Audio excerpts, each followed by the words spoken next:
Hello' guys, নাজ mini ব্লগলৈ আপোনালোকক স্বাগতম জনাইছোঁ। মই নাজ। আজি মোৰ ফাৰ্ষ্ট মিনি ব্লগ হয়। আজি ছানডে হয়। মই নলবাৰীলৈ গৈ আছোঁ লাঞ্চ কৰিবলৈ।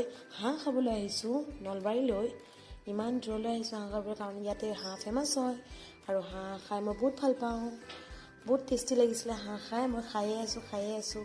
কিমান খালোঁ মই নিজেই গম নাপালোঁ। আজি গৰমত বহুত খালোঁ। তাৰপিছত মই খাই দৈ খাব হজম হ'বলৈ মই দৈ খালোঁ। দৈটো বহুত টেষ্টি আছিলে দৈটো। এইখনেই হোটেলখন যোনখনত খাইছিলোঁ মই। ইয়াতে হাঁহ ফেমাছ হয়। এয়া মই পাণ এখন ভৰাই ল'লোঁ মজাকৈ।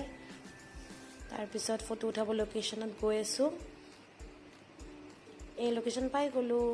বহুত ধুনীয়া লোকেশ্যন। ৱাও, মই ফটো উঠি ভাগৰ লাগিছিলে, কাৰণ গৰমো আছিলে বহুত। সেইকাৰণে ইয়াত চাট আহি গ'ল। মই চাট খাবলৈ মন গৈছিলে, গধূলিও হৈছিলে। চাটখিনি বহুত টেষ্টি আছিলে। মই খাই বহুত টেষ্ট পাইছোঁ। এতিয়া ৰাখিছোঁ, বাই।